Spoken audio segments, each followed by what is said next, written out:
I remember my friend and your friend, Charlton Heston, and he was here many times in Pennsylvania.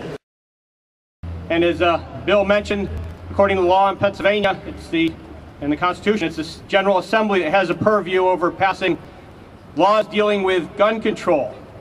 But the General Assembly in Pennsylvania has a constitutional charge, Article 1, Section 21, that the right of the citizen to bear arms in defense of themselves shall not be questioned.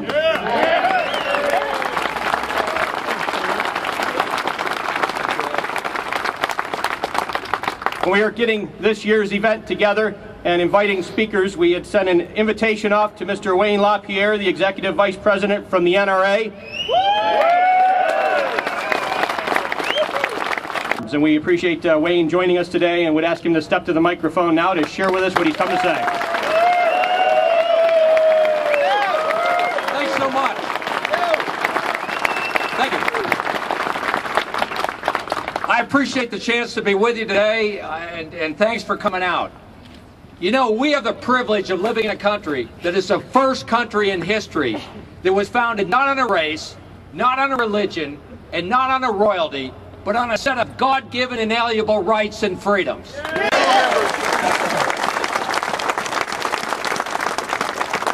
I remember my friend and your friend, Charlton Heston, and he was here many times in Pennsylvania, saying that the Constitution provides for our freedoms of speech and religion and press and assembly and all the rest. But the doorway to freedom is framed with the muskets that first defended it at Concord Bridge.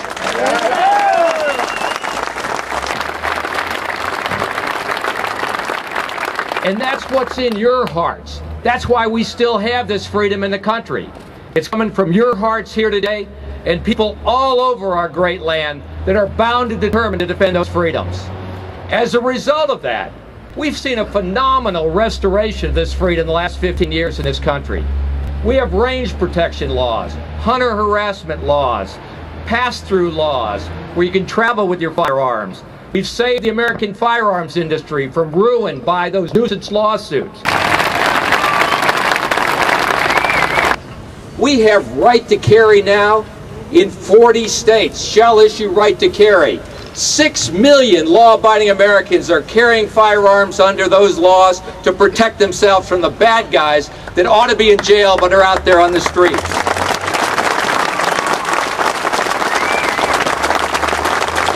We have preemption laws, and I'm going to say more about that in a minute, in most states.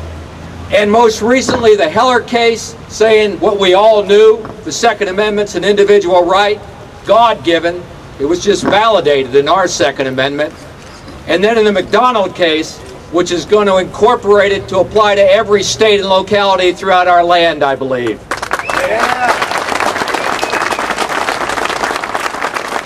What we've all been a part of is a phenomenal brick-by-brick restoration of this freedom in our country. Well, while it could have all been lost, like happened in England and Canada and Australia and other countries. But we can't rest easy. There are storm clouds out there. We are here today in a period of profound public agitation over the future of our nation. Americans, from one end of this country to the other, are losing faith in many ways in the institutions we used to trust. It kind of used to be a Jay Leno type, oh, those politicians, we really can't expect them to tell the truth anyway, and people would kind of shake their heads and laugh. But I'll tell you, it's turned into something a lot more cynical. It's a combination of political dishonesty and agendas, linking up with media dishonesty and agendas, and it's having a profoundly cynical effect on our entire system of governance in this country. Let me give you an example. You heard recently, last couple months, couldn't turn on your TV without some politician, and Hillary Clinton and Obama said it. 90% of the guns the drug cartels are getting are coming from the United States. I mean, the minute I heard that, my BS detector hit the wall. And we're one of the largest law enforcement organizations in the United States. I started calling them at the federal, state, and local level. And they all said the same thing. Wayne, it's simply not true. They're getting them from China, they're getting them from Russia, they're getting them from the international black market, defections from the Mexican army, up through Central America. But the great bulk of those firearms are just not coming from the United States.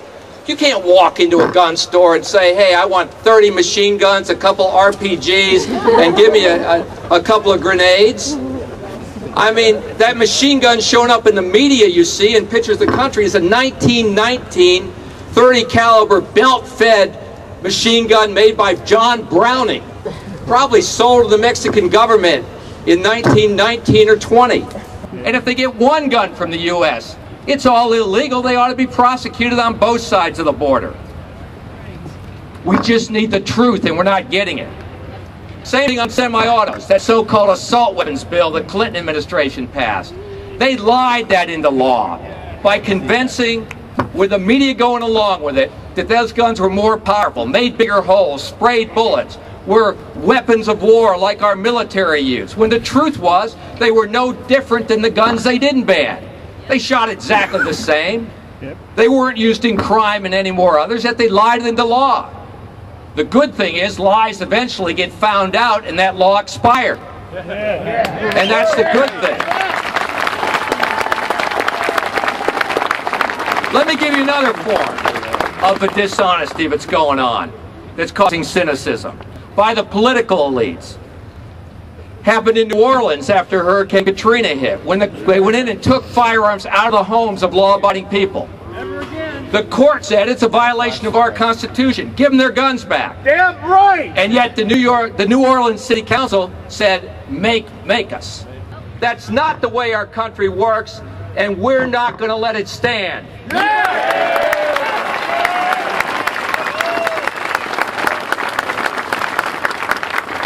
The liars and the lies will crash and burn because that type of dishonesty is increasingly being noticed and fought by the American public from one end of this country to the other. People like Mayor Bloomberg that lives behind security. Security's okay if you live on Fifth Avenue with security systems, but if you're in the Bronx or somewhere, you're flat out of luck. It's pure elitism for the rich and the famous. Self-defense, we didn't even invent it here in this country. The Greeks believed it, the Romans believed it, the Jewish scholars believed it, the Christian scholars said it was God's natural law inscribed in every human heart. And that's what we're defending today.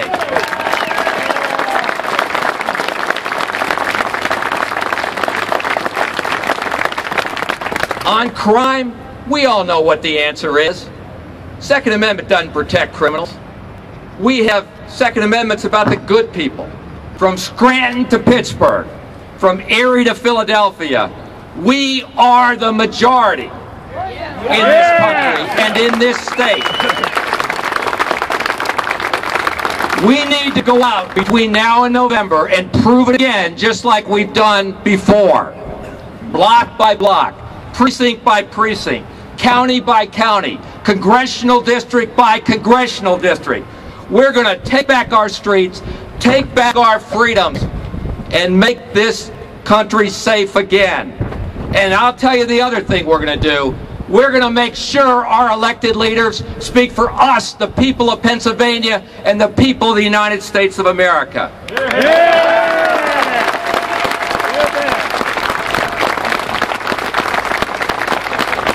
We Americans, we breathe freer air. We live freer lives. From the day we're born, we have more opportunity than anybody else on the face of the planet. It's our Constitution. It's our Bill of Rights. The sacred and solemn gifts that make our country, the United States of America, the greatest country in all of mankind. Let's go together and stand unflinchingly for our great American personal freedoms. Thank you very much for being here today. The Supreme Court has just ruled that the individual does have the right to bear arms and to protect himself in his home. The problem is that 4 of the Supreme Court justices voted against the Constitution, so we only kept our Second Amendment by 1 vote. That's a sad day.